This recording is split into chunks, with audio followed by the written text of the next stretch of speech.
Hello friends, welcome to Nandu பாப்பா kitchen. இன்றைக்கி நம்ம மிளகு தக்காளி பழத்தை வச்சு எப்படி ஒரு அருமையான குழம்பு ரெசிபி செய்யலான்னு பார்க்கலாம்.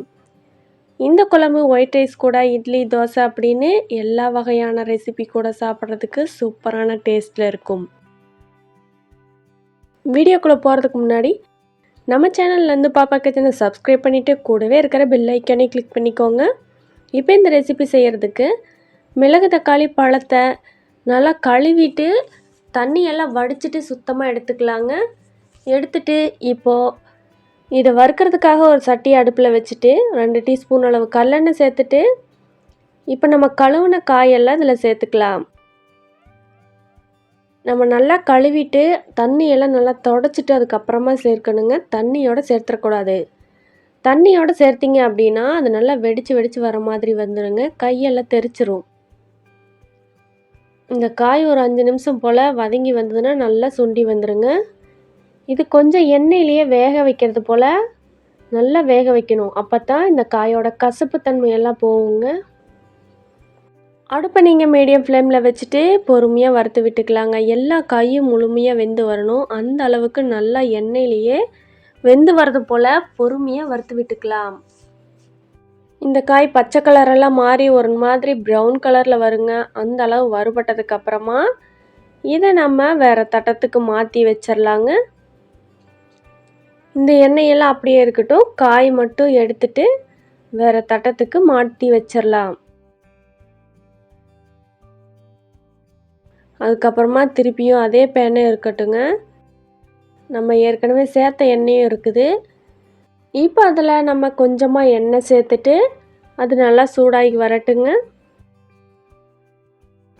எண்ணெய் நல்லா சூடானதுக்கப்புறமா 1 டீஸ்பூன் அளவு ஜீரகம் சேர்த்துக்கலாங்க. ஜீரகம் நல்லா பொரிஞ்சு வந்ததுக்கப்புறமா சின்ன வெங்காயம் 100 கிராம் அளவு சேர்த்துட்டு 5-6 பல் அளவு பூண்டு சேர்த்துக்கலாம். சின்ன வெங்காயம் சேர்த்துட்டு நல்லா வறுத்து விட்டுலாங்க. எண்ணெயிலேயே நல்லா பொரிஞ்சு வரட்டும். எண்ணெயோட அளவு உங்களுக்கு அதிகமாக தெரிஞ்சது அப்படின்னா உங்கள் விருப்பத்துக்கு ஏற்ற மாதிரி குறைவாக சேர்த்துக்கலாம்.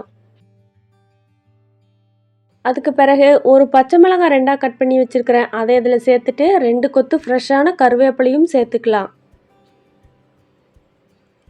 இதையும் நல்லா கிளறி விட்டுட்டு வறுத்து விட்டுலாங்க. இதனுடைய பச்சை வாசனையெல்லாம் போகிறதளவுக்கு நல்லா வறுத்து விட்டுடலாம்.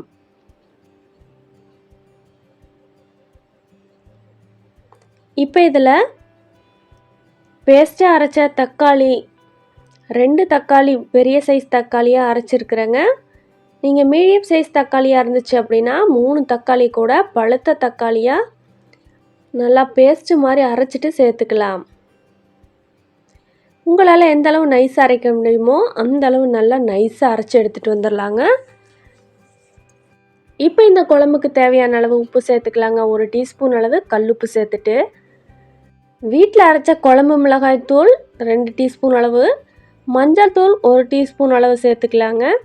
அதுக்கப்புறமா தனி மிளகாய் தூள் 1 டீஸ்பூன் அளவு சேர்த்துக்கலாம். மிளகாய் தூள் சேர்க்கறதெல்லாம் உங்கள் விருப்பத்துக்கு ஏற்ற மாதிரி சேர்த்துக்கலாங்க. காரம் அதிகமாக சாப்பிட்டீங்க அப்படின்னா இன்னும் கொஞ்சம் கூடுதலாக கூட சேர்த்துக்கலாம். காரம் கம்மியாக சாப்பிடுவீங்க அப்படின்னா இந்த 1 டீஸ்பூன் அளவு போதுமான அளவாக இருக்கும். நல்லா கிளறி விட்டுட்டு தக்காளியோட பச்சை வாசனை போகிறது அளவுக்கு நல்லா எண்ணெயிலேயே வெந்து வரட்டுங்க. அந்த மசாலா எல்லாம் ஒன்றா கலங்கிட்டு இது போல் எண்ணெயெல்லாம் நல்லா பிரிஞ்சு வந்துடணும். அதுக்கு பிறகு ஒரு சின்ன லெமன் சைஸ் புளியை கரைச்சி வச்சுருக்குறேங்க. அந்த புளி தண்ணியை இதில் சேர்த்துக்கலாம். நம்ம ஏற்கனவே தக்காளியும் அரைச்சது சேர்த்துருக்குறோம். அதனால் புளியோட அளவு குறைவாகவே இருக்கட்டுங்க. இல்லைன்னா ரொம்ப புளிப்பாயிரும். இப்போ இது போல் எல்லாம் தண்ணியாட்டம் ஆனதுக்கப்புறமா நல்லா கிளறி விட்டுட்டு இப்போ நம்ம வறுத்து வச்ச காயை சேர்த்துக்கலாங்க. மிளகு தக்காளி பழத்தை எல்லாத்தையும் சேர்த்துக்கலாம். சேர்த்துட்டு இது வெந்து வர்றது வரைக்கும் வெயிட் பண்ணலாங்க. நல்லா கிளறி விட்டுட்டு மூடி வச்சிட்டிங்க அப்படின்னா ஒரு 5 நிமிஷத்துலேயே நல்லா கொதி வந்துடுங்க. இது இன்னும் கொஞ்சம் நேரம் நல்லா வெந்ததுக்கப்புறமா இந்த தண்ணியெல்லாம் கொஞ்சம் சுண்டி வரட்டுங்க. அப்போ நம்ம குழம்பு நல்லா கிரேவி ஸ்ட்ரக்சருக்கு வந்துடும். இப்போ சாப்பிட்றதுக்கு ரொம்பவே அருமையாக இருக்கும்.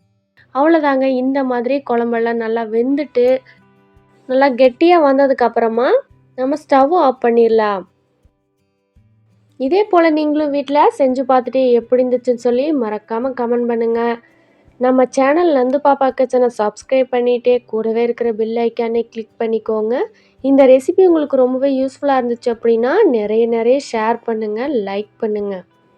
நம்ம சேனலில் இது போல் நிறைய குழம்பு recipes, chutney recipes, sweet recipes அப்படின்னு நிறைய வகை ரெசிபீஸ் இருக்குது. விருப்பப்பட்டீங்கன்னா செக் பண்ணி பாருங்கள்.